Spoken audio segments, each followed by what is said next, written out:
Olá, seja muito bem-vindo ao nosso Momento Consulte. Eu me chamo Gilberto Meira, sou consultor jurídico tributário aqui da Consulte, e ao meu lado, Diego Carvalho, também nosso consultor jurídico tributário. E o encontro de hoje, né, Diego, tem a ver com um tema que naturalmente trouxe preocupação para os contribuintes, notadamente as empresas de lucro real, lucro presumido, e tem a ver com a edição dos estertores do ano de 2025 da Lei Complementar número 224, dia 26 de dezembro. Quer dizer, teve gente que não teve nem a oportunidade de comemorar a virada do ano, já estava angustiado com o que iria acontecer. E diz respeito sobre redução, critérios e concessão de incentivos. Afinal, o que tem essa lei que está merecendo aí o espaço do nosso encontro número 200? Né? Ou seja, é o episódio número 200 do Momento Consulte em alto estilo, tratando de um tema de importantíssima relevância para todos nós. O que nós temos a dizer sobre isso, meu querido? Com certeza, Gilberto. Nós tivemos a publicação, no Apagar das Luzes de 2025, da Lei Complementar 224/2025, como você bem citou, junto de um cenário de transformação aí de reforma tributária, ou seja, os contadores, advogados não tiveram nem a paz. Estamos aí mais angustiados com a conversão do PLP 108, e na esteira dele vem um monte de legislações, inclusive do Código de Defesa do Contribuinte, que em outro momento nós iremos comentar, né? Exatamente. Nós tivemos a publicação, portanto, da Lei 224 de 2025, que ele institui, no âmbito federal, ou seja, envolve aí os incentivos e benefícios fiscais, em matéria de tributos federais, e basicamente ele incrementa, traz um incremento de uma alíquota linear de 10% em cima dos incentivos fiscais, concedidos pela União.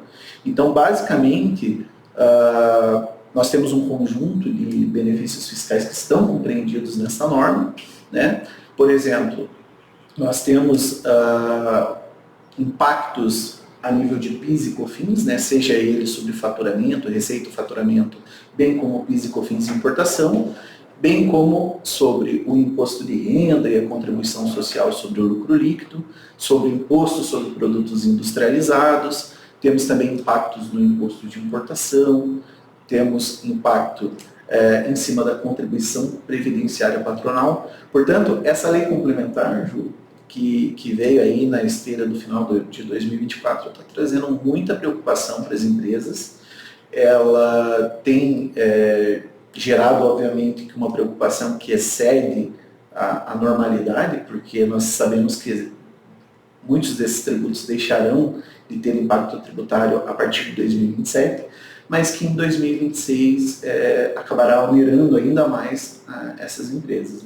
E fazendo um exercício de validade, vigência e eficácia, eu sei que isso em algum momento nós iríamos tratar, validade, vigência e eficácia da norma, considerando os princípios de anterioridade, o período da noventena, a grosso modo, já tem aplicação imediata?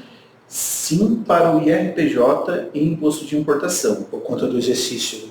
Exatamente. Esses dois tributos, eles estão subordinados somente ao princípio da anterioridade anual. Entretanto, os demais tributos, como estão subordinados também ao princípio da noventena, assim como da anualidade, eles estão sujeitos a esse período de vacácio, de 90 dias. E aqui é importante observar, gente, no caso do imposto de renda, nós falamos em exercício. Então, como ela foi editada no ano de 2025, ou seja, exercício anterior, ela teria validade. Não há que se falar que em noventena, porque a noventena ela foi criada, posteriormente à Constituição de 88, estabelecendo aí um prazo mínimo de 90 dias em algumas circunstâncias. No que diz respeito ao imposto de importação e imposto de exportação, inclusive, como são tributos de regulação de mercado, nem noventena nós não teríamos e nem exercício. Exato. Nós teríamos que nos preocupar. É o princípio da não surpresa. Da não surpresa. E nos demais casos, teremos que observar no mínimo uns 90 dias. Exatamente. Como já atendeu o princípio da anterioridade anual para todos os tributos abrangidos na lei, Para os demais tributos, que não esses, né, IRPJ e Imposto de Importação, é a partir de 1º de abril de 2026 a eficácia. Né?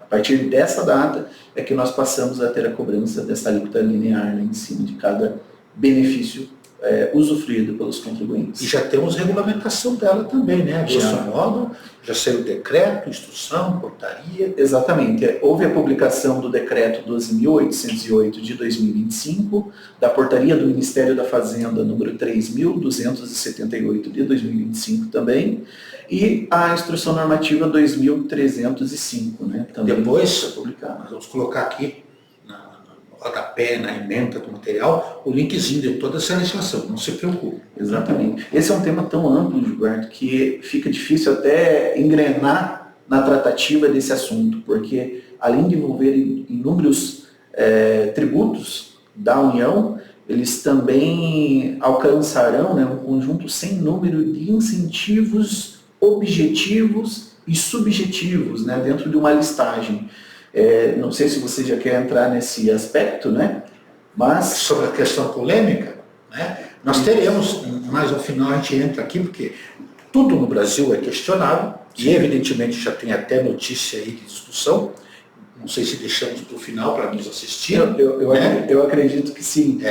Eu digo mais no aspecto formal dessa lei, né, que ela veio, ao nosso ver, a toque de caixa. Sim, ela foi desenvolvida, e aqui, gente, existem algumas preocupações que nós temos que ter, evidentemente, e que esbarram, né, e o Diego vai tomar esse tipo de cuidado na hora de comentar, naquelas regras de interpretação que nós temos, principalmente lá no artigo 111 do Código Tributário Nacional, que fala que legislação que disponha sobre benefício fiscal, isenção, crédito presumido, exclusão de crédito tributário, e o legislador não fala em impor, mas também em retirar. Exatamente. Quem pode o mais, pode o menos. Ele determina que a interpretação seja literal. E quando eu uso a expressão aqui literal, ela não é necessariamente limitativa, mas ela não pode ser ampliativa. Exatamente. Tanto é verdade que nós vamos discutir aqui, por exemplo, uma polêmica envolvendo a questão do IPI, que há uma dissonância aí acerca da temática, da aplicação não sobre a alíquota zero, e nós temos o entendimento que a alíquota zero não é benefício fiscal, é alíquota, é quantificação, é percentualização, né? Logo não se enquadraria neste contexto, mas sabemos que existem consultorias que estão interpretando que isso também afetaria a alíquota zero. Exatamente. Já temos conhecimento disso, do que particularmente, pelo menos eu, quero crer que você também, porque nós já conversamos aqui no momento anterior à nossa gravação, entendemos que não se aplica aí a questão da alíquota zero, notadamente no contexto do IPI, né? Exatamente. E tem aqui também, além dessa interpretação literal, porque a alíquota zero não é benefício, mas é quantificação, nós temos também a importância de se interpretar, não, mas por analogia, olha, aí nós entramos no artigo 108 do Código Tributário Nacional, que nos diz que a interpretação analógica, né, ela não pode permitir ampliação de tributação ou exclusão de tributação efetivamente. E como nós temos uma situação posta, em que hoje existe, por exemplo, o crédito presumido, a alíquota zero, coisa do gênero, eu só posso falar em tributação. Logo, os parágrafos do 108 impedem que se faça por analogia o que estaria em linha com a interpretação literal. Não bastasse isso, nós temos também uma terceira forma de interpretação aqui, que é a teleológica, a intenção do legislador. E quando falamos em intenção do legislador, quais foram os objetivos estabelecidos nas normas que deram origem a estes benefícios que hoje estão sendo revistos? Qual foi a intenção, qual foi o objetivo? E mais que isso, nós tivemos também, com o advento da emenda constitucional 132, né, lá no ano de 2023, no artigo 145, parágrafo 3º, uma série de princípios que falam, entre outras coisas tantas, de transparência, justiça fiscal, né? Ou seja, a coisa tem que ser interpretada de forma a garantir direitos e garantias constitucionais. E todo o texto que existe, inclusive nós vimos aqui, você vai comentar na sequência, questões envolvendo o programa de auxílio ao trabalhador, a dúvida sobre o RET, e muito disso esbarra num outro princípio, que é o princípio da dignidade humana. Inclusive já tem gente questionando isso, né? Mas, dando continuidade aqui, por favor, evolua antes que a gente volte a esse tema, e daqui a pouco nós complementamos um pouquinho, que isso ainda vai dar muita discussão, né, Diego? Com certeza. Essa lei, ela trouxe um rol, como eu havia até mencionado, né, que ele é objetivo, lá na própria instrução normativa, que é teoricamente para alguns exaustivo. Exatamente. O que está sendo questionado também. Então, por exemplo, no inciso 2º do artigo 2º da própria IN, que regulamenta a lei e o decreto, nós temos um conjunto de benefícios fiscais, né, que de forma objetiva foram citadas como aquelas que serão impactadas por essa redução linear, né, dos incentivos fiscais. E, consequentemente, com um acréscimo da alíquota de 10%, né, a depender do sistema padrão de tributação. Então, por exemplo, no inciso 2º, nós temos a linha A a linha F. São benefícios fiscais, pelo menos aos olhos do fisco, né, como benefícios fiscais, que sofrerão esse acréscimo de 10%. Então, por exemplo, hoje nós temos o lucro presumido como sendo um regime de tributação alternativo ao lucro real, né? E que muitas empresas utilizam, e que a Receita Federal, por meio da lei, entendeu que o lucro presumido seria um benefício fiscal. Como sabemos, né, o lucro real foi o primeiro regime tributário que surgiu há muito tempo, né? A maioria das empresas eram tributadas nesse regime. Entretanto, com o surgimento do lucro presumido e posteriormente o Simples Federal e mais recentemente o Simples Nacional, nós tivemos aí a possibilidade das empresas optarem, né, por um regime de tributação ou outro, a depender da inexistência de uma obrigação ao lucro real. Portanto, atendendo os requisitos legais, né, muitas das vezes eu poderia optar pelo Simples Nacional, a depender do faturamento e de demais requisitos, né, ou o lucro presumido. Nessa Lei Complementar 224 de 2025, nós tivemos no inciso 2º da própria IN, né, do artigo 2º, do parágrafo 1º da IN, a citação do lucro presumido como benefício fiscal impactado. Tivemos também o regime especial da indústria química, o REIQ, né, muito utilizado nesse segmento, e no âmbito do IPI, a legislação citou objetivamente, né, que créditos presumidos do IPI, né, lá da Lei 9663 de 96, 9440 de 97, né, e 10.276 de 2001, um crédito bastante específico, né, vinculado às empresas que são tributadas no regime cumulativo do PIS e COFINS e que exportam mercadorias ao exterior, elas acabarão sendo impactadas no crédito presumido, que atualmente elas podem obter, né, esse crédito presumido para fins de ressarcir ali custos que ela acaba incorrendo, né, na aquisição de insumos, né, para a sua atividade. Então, esse é um benefício que também é impactado. Inúmeros créditos presumidos de PIS e COFINS, conforme o inciso 2º do artigo 2º da IN, que regulamenta a lei, por óbvio, né, serão impactados. O setor de água, bastante significativo o impacto, né, no PIS e COFINS. Portanto, Gilberto, nós temos aí a esteira, um questionamento só no IPI, no primeiro momento, né?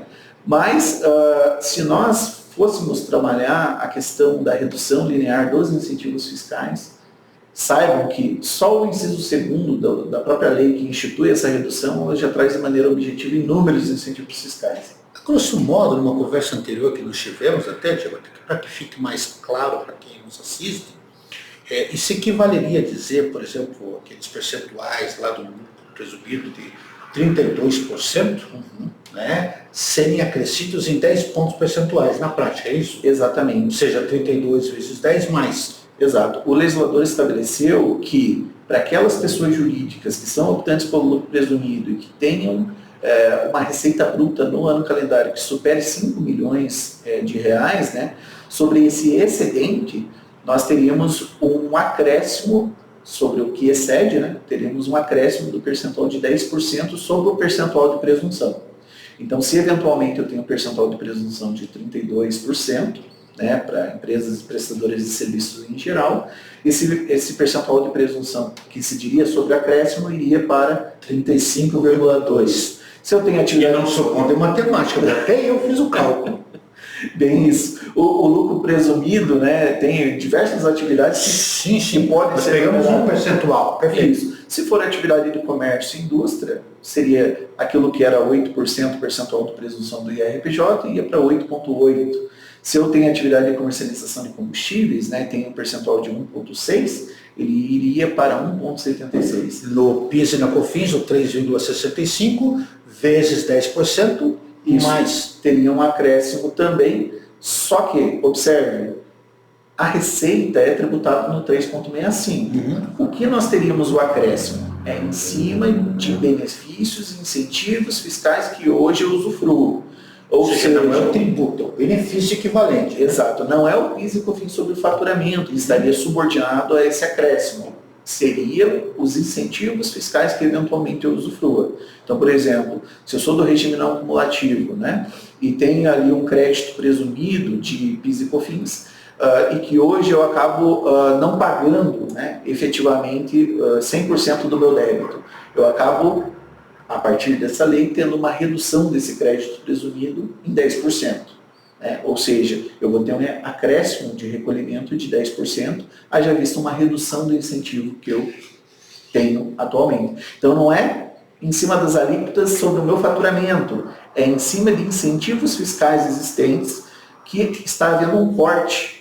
Um corte. Então, se eu falar de crédito presumido, se eu tinha um crédito presumido de 100 mil reais, eu cairia para 90, um exemplo hipotético, né? 10% de 100, 10 menos 100, 90. Exato, o efeito financeiro, obviamente, né? É aquele encontro de importação de crédito de 100% da alíquota, no caso do PIS importação, que zeraria, na realidade ele já não zera mais, você estaria obrigado a pagar pelo menos 10% do benefício, é isso? Exatamente. Nós temos também alguns produtos que são tributados atualmente em alíquota zero do PIS e COFINS, né? Por exemplo, aqueles que estão no artigo 1º da Lei 10.925 de 2004, né? Então nós temos adubos, fertilizantes, inoculantes, sementes, um conjunto grande de produtos alcançados pela alíquota zero atualmente e que com esse corte do benefício fiscal eu acabo tendo um acréscimo de 10% em cima da alíquota padrão. Ou seja, hoje eu pago zero.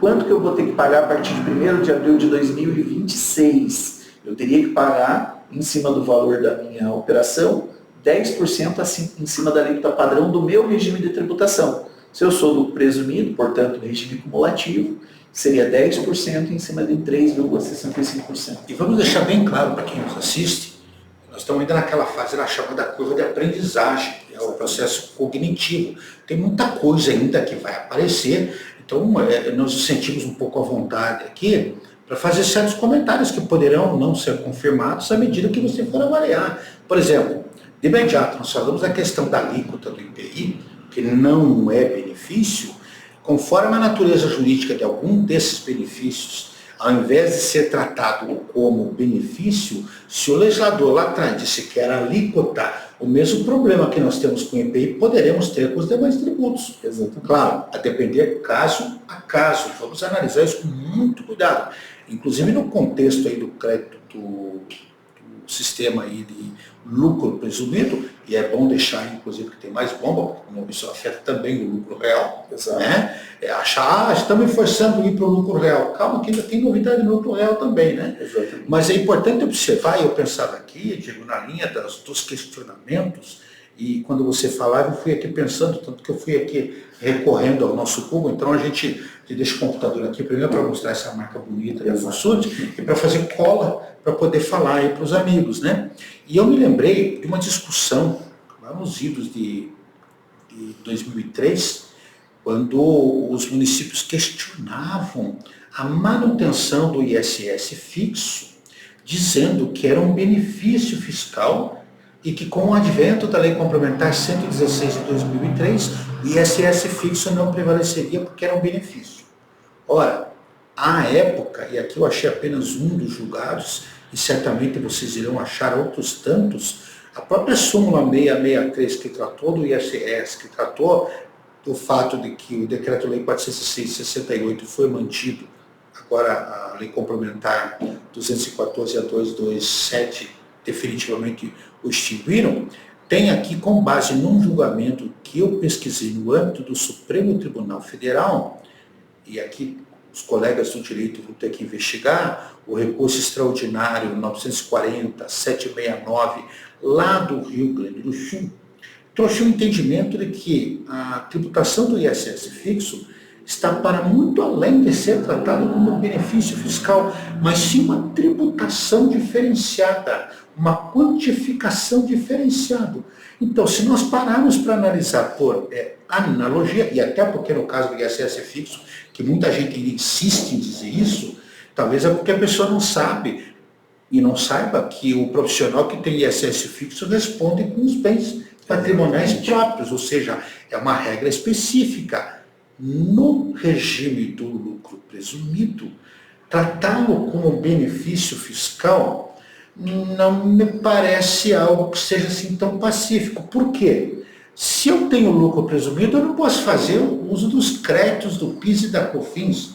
Ou seja, eu optei por uma situação em detrimento de outra. Ou seja, eu tenho um ganho e eu tenho uma perda. Existe um equilíbrio, quer dizer, que benefício é esse que me impõe uma restrição? Ou seja, assim, e é por isso que eu citei o exemplo do ISS. Assim como eu tinha no caso do ISS fixo, ainda tenho, pelo menos enquanto não entrar em vigor definitiva e integralmente o IBS, né? Uma situação de tributação diferenciada, parece-me, e aqui é um convite para os colegas do direito evoluem, e olha, a gente não combinou isso, eu estou dizendo isso agora, mas como ele tem formação também em direito, além de ter formação em contabilidade, ele sabe estar acompanhando o raciocínio. Entender que o lucro presumido é uma alternativa ao lucro real, para o qual tenho alíquotas diferenciadas, eu tenho situação envolvendo aí a impossibilidade de creditamento de PIS e de COFINS, quando no lucro real eu tenho, e também coisas que nós temos que observar aqui e que dizem respeito a uma série de outras restrições com relação a dedutibilidades. É como dizer, você fazer a declaração do imposto de renda, e é um comparativo que eu faço com os meus alunos, que o lucro presumido estaria para a declaração simplificada do imposto de renda e o lucro real estaria para a declaração completa. Na declaração completa eu tenho uma série de deduções. Deduções como essas que nós estamos tendo aqui. No lucro presumido, em comparação à apuração, né, do imposto de renda simplificada, eu não tenho. Então, numa primeira análise, isso foi um rompante de momento, poderia estar falando uma asneira, quem me ouça, mas fica aí o convite para analisar, né? Até porque nós temos aí a questão também da segurança jurídica para falar mais tarde. Mas é que eu não poderia perder a oportunidade de levantar essa questão do lucro presumido. Continue, por favor, meu querido Diego. Com certeza. Uma outra situação que ficou meio aberta na lei, daí um dos fatores que nos faz entender, né, que possivelmente isso foi feito a toque de caixa, é que a lei 224 de 2025 ele faz referência ao demonstrativo de gastos tributários, né, publicado até através de uma notícia, né, no próprio site da Receita Federal, em que traz, né, um compilado dos gastos tributários projetados para 2026 em relação aos tributos federais, né, e isso abrangendo, obviamente, todos os tributos federais, desde os tributos abrangidos nessa lei, né, que teriam aí esse corte dos incentivos e benefícios fiscais, até outros benefícios, né, outros tributos, né, e os seus respectivos benefícios. Esse é um ponto bastante interessante, Gilberto, que o governo federal ele entende que os incentivos e benefícios utilizados pelas empresas do país, né, são gastos tributários.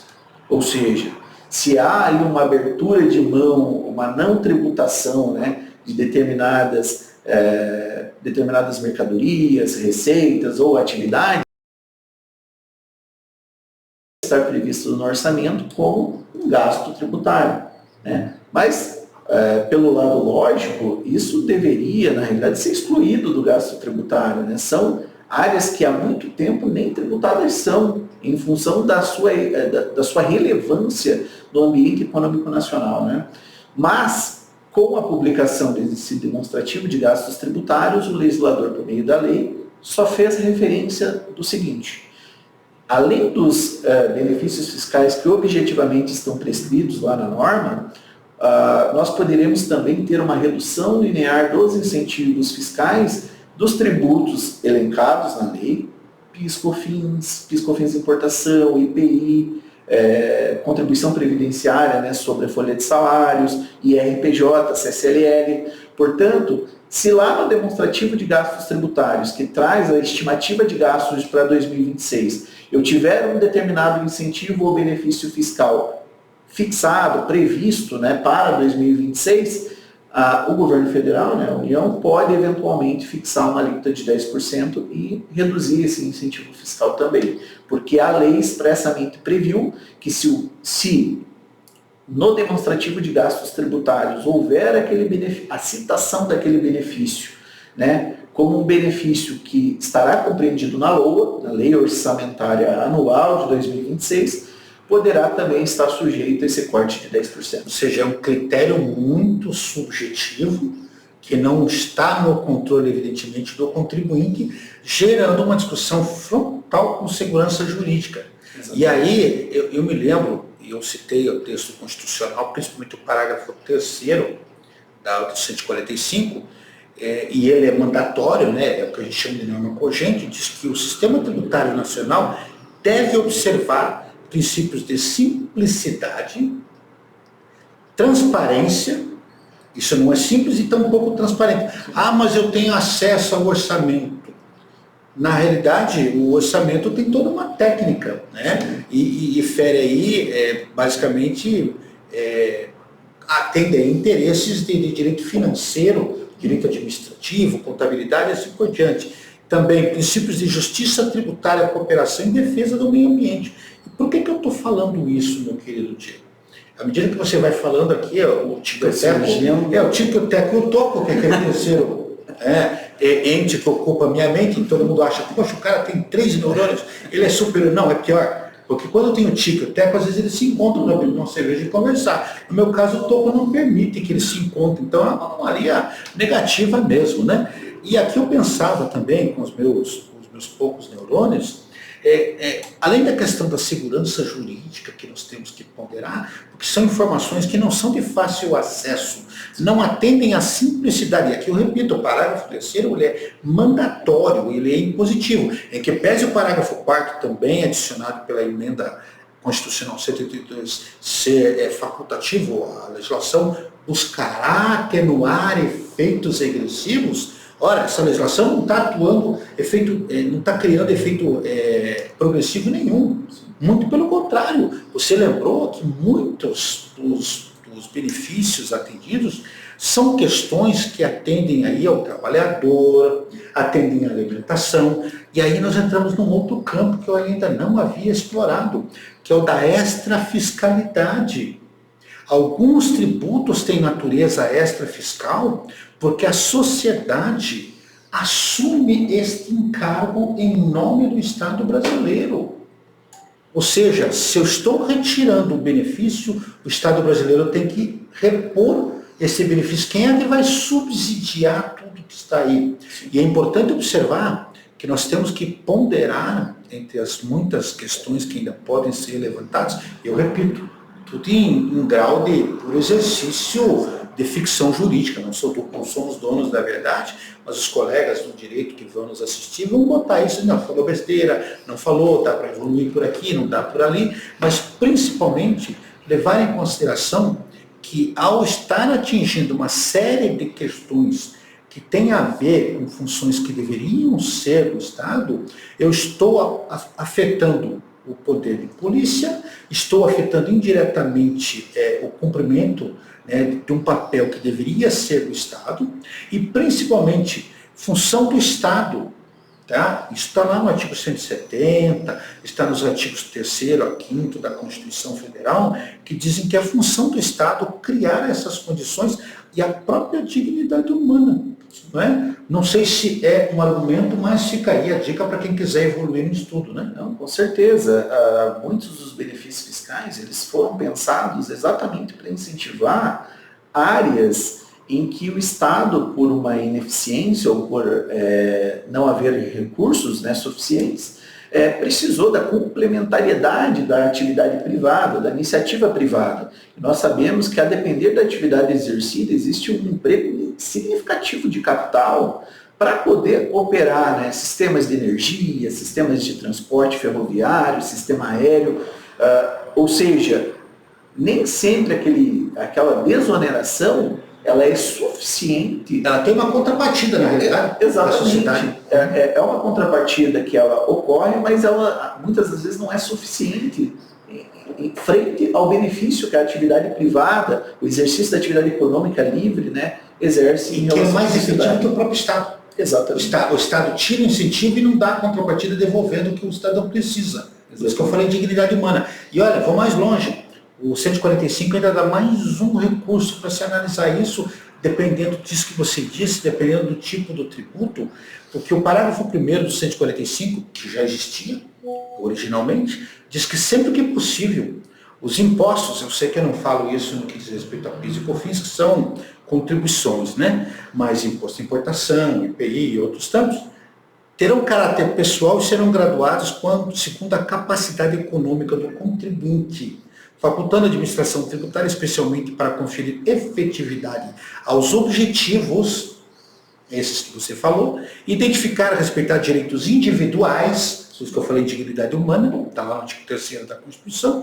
Nós temos da lei patrimônio, rendimento e atividade econômica do contribuinte. Eu estou falando em proporcionalidade, ou seja, o Estado retira para fazer frente às suas despesas ao invés de cortá-las, o que denota enriquecimento ilícito do Estado sem contrapartida. Gente, eu repito, é apenas exercício de puro brainstorming, como diz uma amiga nossa, um toró de palpites, né, jurídicos, que poderão ter ou não validade. Mas continue, por favor, Diego. Exatamente.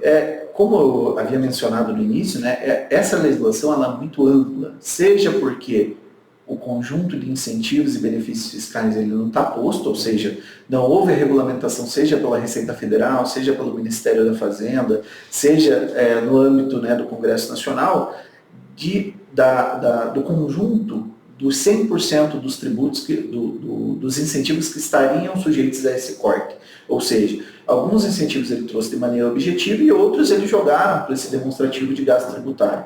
Como a gente já conversou, isso vai gerar muito questionamento, teremos provavelmente um contencioso tributário agro, com certeza o setor agro muito impactado com um conjunto de itens que são fundamentais e primordiais do exercício da atividade econômica do agronegócio, que hoje estão sujeitos à alíquota zero, por exemplo, do PIS e COFINS, né, que passarão aí a ter esse acréscimo. Mas é importante citar também, Gilberto, os incentivos e benefícios que não estarão sujeitos, né, a esse corte, essa redução linear de 10% dos benefícios fiscais. Porque existe uma grande confusão também. A gente fala do conjunto sem número ali de tributos, né, da União e que passarão a estar sujeito a essa redução, mas nós temos alguns casos que de maneira bastante objetiva não precisa se preocupar aí com essa redução linear. E é importante a gente frisar, até porque existe muita confusão. Ou seja, segmentos que não serão afetados. Isso é importante saber, porque nós estamos colocando um fogo aqui, e pode dizer, você não precisa. Exatamente. A regulamentação da IN, né, da Instrução Normativa 2305, publicada, né, pela Receita Federal, trouxe no artigo 16, obviamente com base naquilo que já estava previsto em lei, né, porque as normas infralegais elas têm o objetivo somente de regulamentar, né, se ela ultrapassa essa finalidade, eventualmente ela pode incidir em legalidade, em constitucionalidade, mas no artigo 16 ele traz... outras palavras, gente, a instrução, a portaria, tem que ser adstrito, né, aquilo que foi dito na lei. O professor Carrasa sempre disse, né, o limite da instrução, o limite do regulamento, o limite da portaria é o que a lei determinou. O decreto também estaria neste contexto. Né? Exatamente. Então, ficou aqui de maneira bastante objetiva que essa redução de incentivos e benefícios, né, não se aplica às imunidades constitucionais, por uma questão bastante óbvia, conceitual. Né? Se está previsto na Constituição, não teria uma norma hierarquicamente inferior à capacidade. Sequer nascimento da obrigação tributária, quanto menos Exatamente. incidência. Inciso segundo, né, benefícios concedidos às empresas estabelecidas na Zona Franca de Manaus, né, em relação ao regime especial, né, compreendido lá no artigo 40 da ADCT, da Constituição, ou seja, são incentivos próprios da Zona Franca de Manaus pela simples localização daquela empresa na área incentivada, né. Então, Zona Franca de Manaus e áreas incentivadas, elas estarão excluídas, né, desse corte dos incentivos que atualmente elas acabam gozando. E eu sei que aqui alguém poderia dizer, poxa, mas isso é chover no molhado, falar de imunidade, falar de Zona Franca de Manaus. Gente, aqui, por mais que nós possamos fazer críticas ao legislador, e estamos fazendo, nós temos que entender que, à luz da lei de introdução ao Código, a legislação do direito tributário brasileiro, tá? E a lei complementar que regulamenta a feitura das leis, né? Uma lei que é de 1995, é 85, se não me engano, 68, daqui a pouco eu olho e já confirmo. A lei ela pode e deve ser didática. Então ela acaba por repetir coisas que aparentemente são óbvias para nós que somos técnicos, mas o papel dela tem o condão de chegar àquele que não é técnico e entender, ó, fique tranquilo que isso aqui não afeta. Continue, por favor. No inciso terceiro, nós temos uma citação já no contexto de reforma tributária, né, em que o legislador estabelece que não se aplicaria também esse corte linear aos produtos, né, e receitas sujeitos à alíquota zero. No caso, aos produtos, né, sujeitos à alíquota zero que compõem a cesta básica nacional de alimentos, conforme previsto lá no anexo 1 e no anexo 15 da Lei Complementar número 214 de 2025, que é a Lei da Reforma Tributária. Então, como agora nós temos esse conceito, né, de cesta básica nacional de alimentos, em que nós teremos na realidade nem teremos a tributação, né, com base em IBS e CBS, em função de o legislador assim ter optado. Então, se o produto que eu comercializo, né, que eu industrializo, que eventualmente produzo, ele está dentro dessa cesta nacional, cesta básica nacional de alimentos, ele estaria fora desse corte linear de 10%. Só completando, eu já colei aqui, a lei da lei de introdução, o antigo Código Civil, a lei de introdução do direito brasileiro, é um decreto-lei de 1967, nós temos a lei complementar 95 de 98, que hoje é regulamentada por um decreto 12.002 de 2024, que diz que esse tipo de situação ela tem um caráter didático. Então, só para corrigir a minha fala aqui, por favor. No inciso 5, nós temos ali o benefício usufruído por pessoas jurídicas sem fins lucrativos, né? E daí aqui, por óbvio, se não é uma entidade imune, ela pode eventualmente ser uma entidade isenta, né? Uma organização social, uma OCIP. Então, terceiro setor, basicamente. Exatamente, ele está, de maneira objetiva aqui, né, trazendo esse afastamento do corte linear. Nós temos a previsão das empresas, das microempresas, empresas de pequeno porte, do Simples Nacional, né? Vai estar 123. Né? Exatamente. Então, se eu tenho ali esse regime diferenciado e favorecido da microempresa e empresa de pequeno porte, estará fora do corte essa redução linear, né, dos incentivos fiscais. Temos também a previsão do programa Minha Casa Minha Vida, ProUni, a contribuição previdenciária sobre a receita bruta, que é a contribuição substitutiva, né? Nós temos a folha de pagamento, que em regra eu pago a cota patronal de 20% sobre a folha de salários, né? Eu teria ali a contribuição previdenciária. Entretanto, nós temos um regime substitutivo, né? Que é a CPRB. De maneira objetiva, a lei afastou, né, o corte linear em cima da CPRB. Nós temos também a questão do horário eleitoral gratuito, né, que estaria fora desse corte, e benefícios relativos à política industrial do setor de tecnologia da informação e comunicação e para o setor de semicondutores. PPP. Exatamente. Ou seja, o legislador, de maneira objetiva, trouxe esses incentivos e benefícios que, mesmo sendo um incentivo ou benefício, ele estaria afastado ali da tributação. E para facilitar, Gilberto, a Receita Federal, por meio de uma instrução normativa, que é a 1235, né, que eu já havia citado, ela relacionou lá no anexo único um conjunto de 18 situações que nós não teríamos ali o enquadramento como um benefício sujeito ao corte linear, né, dos incentivos fiscais. Por quê? Porque embora previsto lá embora discriminado no demonstrativo de gastos tributários e possivelmente estivessem, né, alcançados ali pelo corte de 10%, né, a Receita Federal entende, né, que esse gasto tributário ele não seria sujeito, né, à tributação, seja porque a lei expressamente trouxe, seja porque a própria Receita Federal e o Ministério da Fazenda entendem que aquilo ali não é um gasto tributário, mas meio que uma situação, uma esquizofrenia, né? Ou é gasto, está no demonstrativo de gastos tributários para efeito de lei orçamentária anual, ou não está. Mas, obviamente, que isso é para beneficiar o contribuinte, portanto, não teríamos nós, né, que ir contra isso. Só é importante frisar, e eu optei também em não citar por uma questão de estratégia, seria basicamente em relação ao inciso 4º, que trata especificamente a benefícios concedidos por prazo determinado a contribuintes. Nós tivemos novidades aí, talvez o Gilberto possa entrar no mérito dessa questão.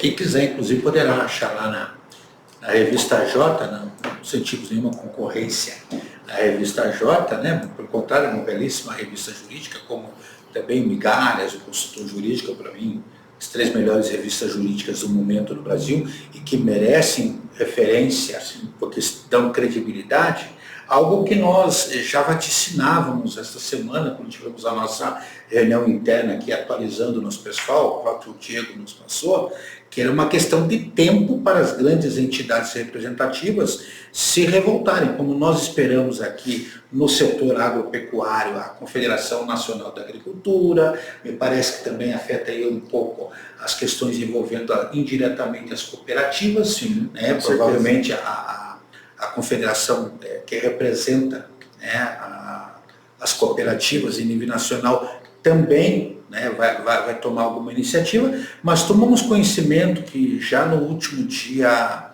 16, né, a Confederação Nacional da Indústria já acionou o STF contra os dispositivos da lei, né, trazendo aí na ADI 7.920, né, inclusive olhávamos aqui com o Diego antes de começarmos, ela foi protocolada no dia 16, hoje é dia 21, já tem 3 pedidos de amigos curiae, ou seja, amigos da corte. Então isso realmente vai trazer uma série de novidades. Não me admira que esses amigos curiae possam ser a Confederação Nacional da Agricultura, a Confederação Brasileira das Cooperativas, lá, que representa, e as outras entidades que digam respeito à representatividade. E entre as discussões que estão sendo trazidas por esta DIN, que caiu na mão aí do ministro André Mendonça, né, a discussão aí, inclusive, que a ADI questiona a regra de que projetos aprovados pelo próprio Executivo Federal até dezembro de 2025 não estariam contemplados, né, e não contemplam isenções baseadas em contrapartidas. E, neste caso, geram criação de empregos, diminuição de emissão de poluentes. E aí, quando nós falamos em poluente, mais uma vez eu retorno ao artigo 145, parágrafo 3º, porque agora o meio ambiente é princípio tributário constitucional. Ou seja, a partir do momento que eu tiro, né, o incentivo para não poluir, eu exijo, né, a aplicação do princípio do poluidor pagador e tiro a condição de contrapartida das empresas. Então isso vai trazer aí uma discussão muito ampla. A CNI está requerendo aí, inclusive, pedido liminar, né, já estabelecendo uma série de regrinhas e, de qualquer forma, levando aqui questões de direito adquirido, afetou o princípio da não surpresa, porque uma empresa dessas, quando faz um investimento, ela não trabalha só com o princípio da anterioridade, ela faz um investimento para ter a curva e atingir o equilíbrio daqui 2, 3, 4, 5, 10 anos, e no meio do caminho você pega e frustra. Né? Ou seja, a não surpresa não pode estar adstrita apenas e tão somente a esses limites legais, não é isso, Diego? Eu não sei se eu deixei de falar alguma coisa mais sobre essa DIN que talvez mereça atenção, mas só repetindo, nós já investigamos, ela foi protocolizada oficialmente a petição no dia 14, no dia 16 já tínhamos um amicus curiae, no dia 20, ontem, hoje é dia 21 que nós estamos gravando, mais 2 amicus curiae. Ainda não estão disponíveis os documentos, salvo aí, né, a petição, que eu acho que a gente pode, inclusive, dar o linkzinho e colocar a petição, a minuta, para que esteja de conhecimento daqueles que nos assistem. Né? Perfeito. Eu só gostaria de acrescentar um ponto que, junto com o lucro presumido, se é ou não é um incentivo fiscal, tem sido muito questionado também, que é a restrição da possibilidade do aproveitamento do crédito de PIS e COFINS que venha a ser pago a partir do momento que esses incentivos fiscais forem reduzidos.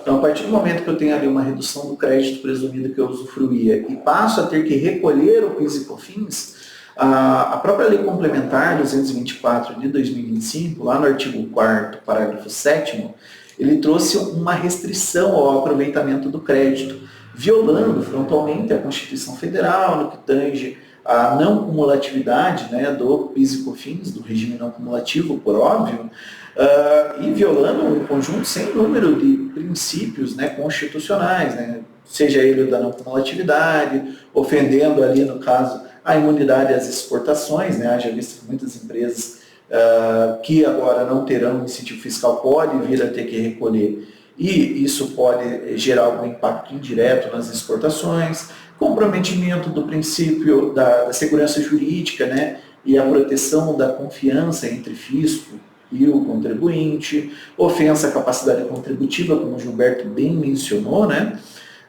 isonomia, por óbvio, porque pode haver incentivos que estão sujeitos a essa redução linear de 10%, né, portanto um acréscimo de carga tributária aí, e setores que eventualmente não foram mencionados expressamente, sem esse recolhimento, né, portanto, violando aí o princípio da isonomia.